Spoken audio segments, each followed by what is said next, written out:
In a small village, nestled at the foot of a great hill, there was a place known as Ravenhill.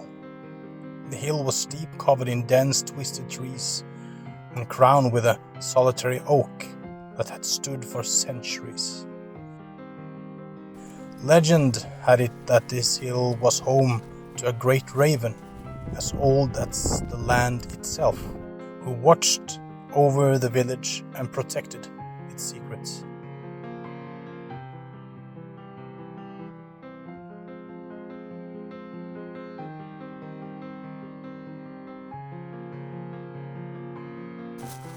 Long ago, when the village was first settled, a terrible drought struck the land.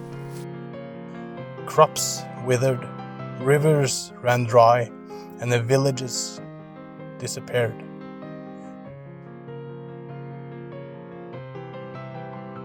One night, an elderly woman, wise in the old ways, climbed Ravenhill with an offering of seeds and honey.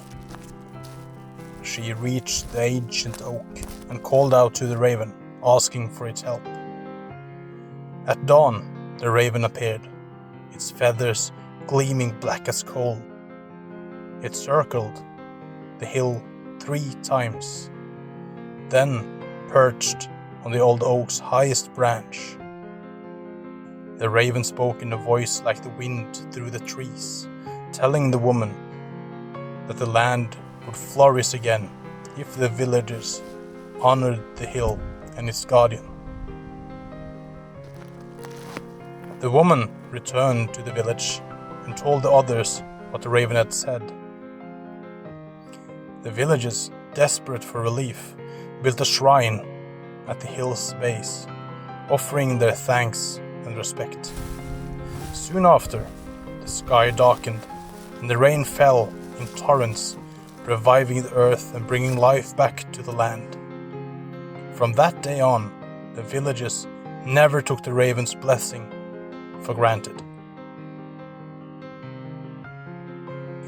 Each year they climbed the Ravenhill to leave offerings, ensuring the raven's protection for generations.